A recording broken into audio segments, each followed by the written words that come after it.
بسم اللہ الرحمن الرحیم۔ سیرت رسول صلی اللہ علیہ وسلم کی جھلکیاں۔ خوش آمدید سیرت رسول صلی اللہ علیہ وسلم کی جھلکیوں میں۔ آج ہم اس مرحلے پر غور کریں گے جہاں اسلام کے پیغام کے خلاف عوامی مخالفت منظم ہونا شروع ہوئی اور وہ منصوبے بننے لگے جن کے ذریعے نبی صلی اللہ علیہ وسلم کو روکنے کی کوشش کی گئی۔ دارالارقم، بند دروازوں کے پیچھے ایمان۔ جب ایمان لانے والوں کی تعداد آہستہ آہستہ بڑھ کر تقریباً 1 درجن تک پہنچ گئی تو ایک نئی ضرورت سامنے آئی۔ انہیں ایک ایسی جگہ درکار تھی جہاں وہ اکٹھے ہو کر سیکھ سکیں اور غور و فکر کر سکیں۔ اس وقت تک نماز فرض نہیں ہوئی تھی اور صرف نفلی عبادت تھی، مگر مسلمانوں کو ایک ایسی جگہ چاہیے تھی جہاں وہ قرآن اور اسلام کی تعلیمات سیکھ سکیں۔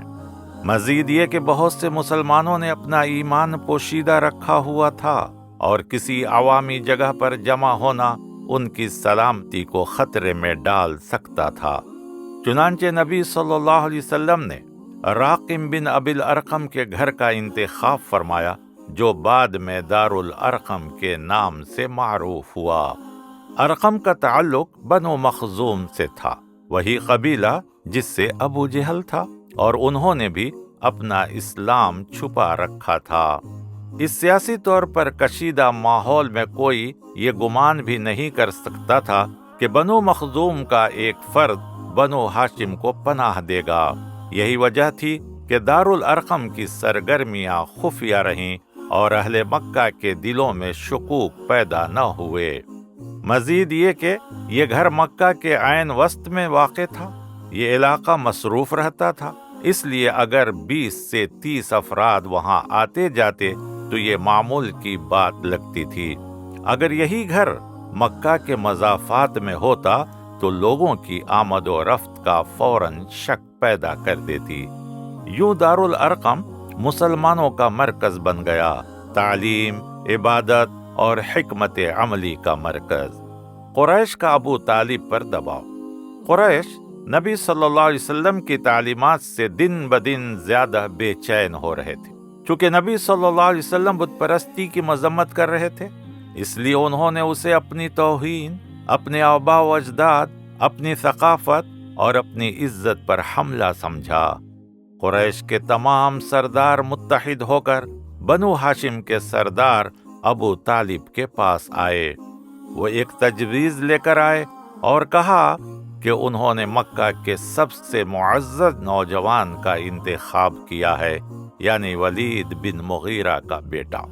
وہ اس نوجوان کو ابو طالب کے حوالے کریں اور بدلے میں ابو طالب محمد صلی اللہ علیہ وسلم کو ان کے سپرد کر دے تاکہ وہ ان کے ساتھ جو چاہیں کریں۔ اس پر ابو طالب شدید غصے میں آ گئے اور فرمایا، کتنی احمقانہ اور ظالمانہ سودا بازی ہے! تم چاہتے ہو کہ میں تمہارے بیٹے کو پالوں اور موٹا کروں اور تم میرے بیٹے کو لے جا کر قتل کر دو۔ قریش کے سب سے عمر رسیدہ شخص نے کھڑے ہو کر کہا، ہم جو کچھ کرنا تھا کر لیے، اب تمہیں ہماری کسی ایک پیشکش کو قبول کرنا ہوگا۔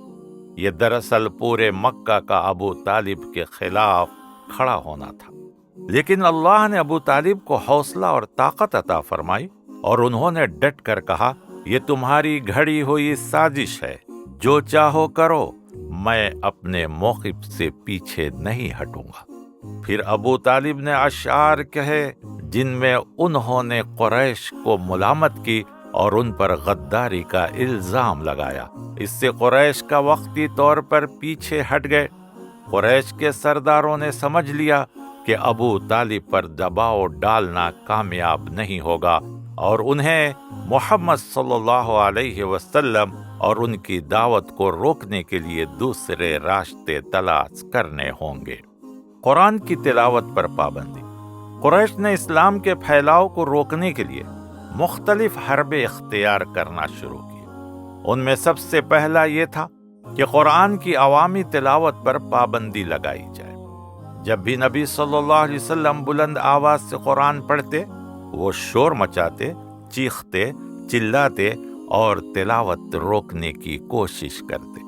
ابن عباس رضی اللہ عنہ روایت کرتے ہیں کہ جب نبی صلی اللہ علیہ وسلم کعبہ کے پاس بلند آواز سے قرآن پڑھتے تو وہ اللہ اور اس کے رسول صلی اللہ علیہ وسلم دونوں کو گالیاں دیتے تھے۔ اس وقت نبی صلی اللہ علیہ وسلم کے سوا کسی نے عوامی طور پر قرآن کی تلاوت نہیں کی تھی۔ نبی صلی اللہ علیہ وسلم کا یہ کام بغیر کسی نقصان کے کر سکتے تھے، کیونکہ ان کا نسب بنو ہاشم سے تعلق کے باعث حاصل ہونے والی حفاظت اور ابو طالب کے بھتیجے ہونے کی حیثیت انہیں تحفظ فراہم کرتی تھی۔ صحابہ دارالارقم میں جمع ہوئے اور فیصلہ کیا کہ نبی صلی اللہ علیہ وسلم کے علاوہ کوئی اور قرآن کی عوامی تلاوت کرے اور لوگوں کے رد عمل کو دیکھا جائے۔ اس کے لیے عبداللہ بن مسعود رضی اللہ عنہ نے خود کو پیش کیا۔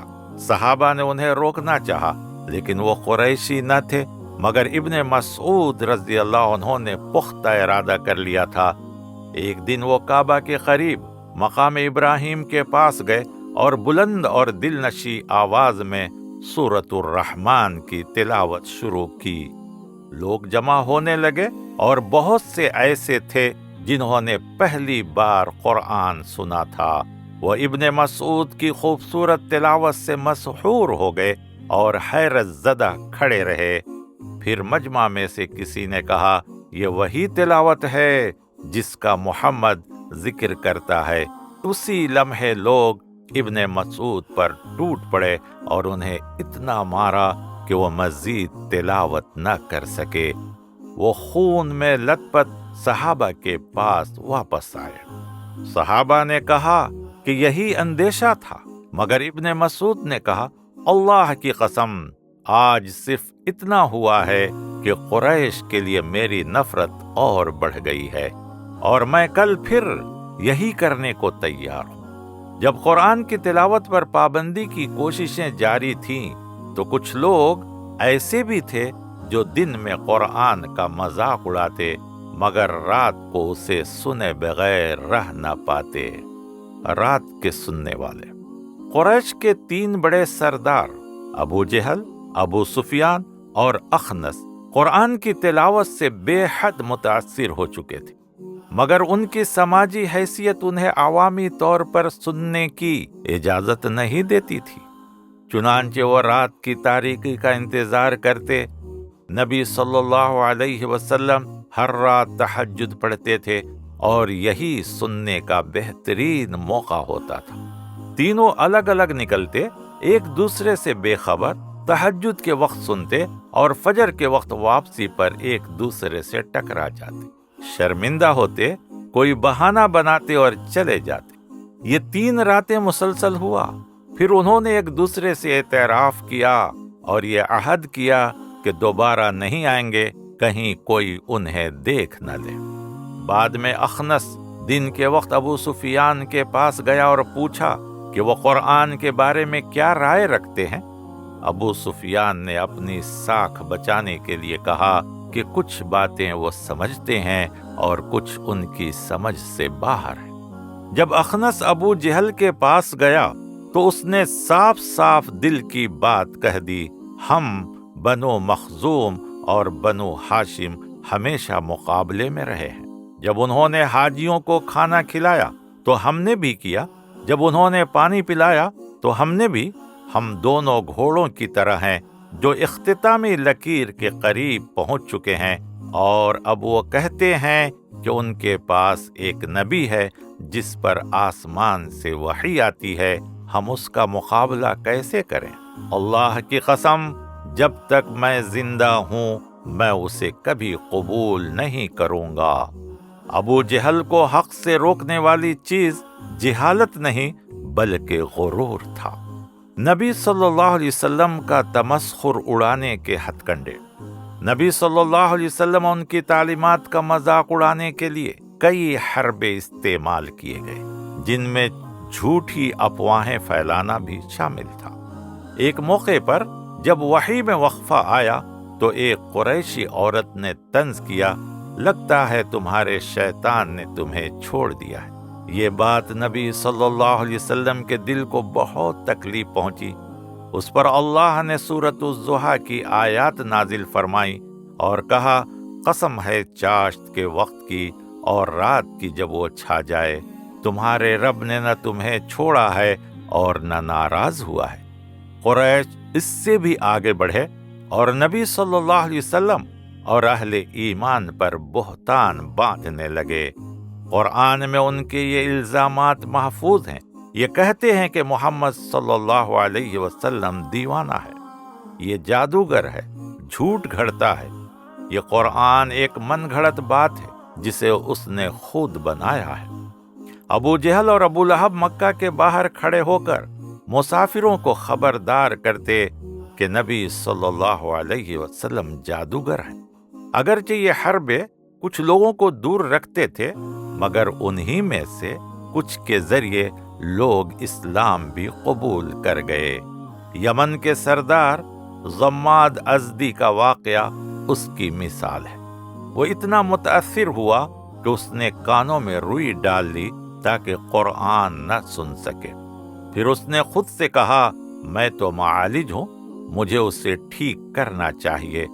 اس نے نبی صلی اللہ علیہ وسلم سے کہا، میں نے سنا ہے آپ دیوانے ہیں، میں آپ کا علاج کرنے آیا ہوں۔ نبی صلی اللہ علیہ وسلم نے فرمایا، میں دیوانہ نہیں ہوں، میرا پیغام سنو۔ نبی صلی اللہ علیہ وسلم نے خطبہ حاجہ کی تمہید پڑھی اور قرآن شروع کرنے سے پہلے ہی ضماد بول اٹھا، بس دوبارہ کہیے۔ نبی صلی اللہ علیہ وسلم نے دوبارہ پڑھا تو اس نے کہا، اللہ کی قسم میں نے اس سے زیادہ خوبصورت بات کبھی نہیں سنی، آپ کون ہیں؟ نبی صلی اللہ علیہ وسلم نے فرمایا کہ اللہ کا نبی ہوں، اور ضماد فوراً مسلمان ہو گیا۔ ولید بن مغیرہ کا واقعہ۔ مکہ کے شاعر عربی زبان کے استاد تھے اور سب سے بڑا شاعر ولید بن مغیرہ تھا، بنو مخزوم کا سردار اور خالد بن ولید کا باپ۔ ایک موقع پر نبی صلی اللہ علیہ وسلم کعبہ کے پاس قرآن پڑھ رہے تھے اور ولید نے پوری توجہ سے سنا۔ وہ ساکت رہ گیا یہاں تک کہ تلاوت ختم ہو گئی۔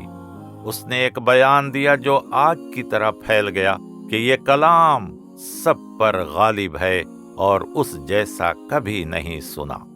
مکہ میں خلبلی اور اضطراب پھیل گیا اور ہر گھر میں یہ بات ہونے لگی کہ مکہ کا سب سے بڑا شاعر قرآن کی ایک ہی تلاوت سن کر شکست تسلیم کر چکا ہے۔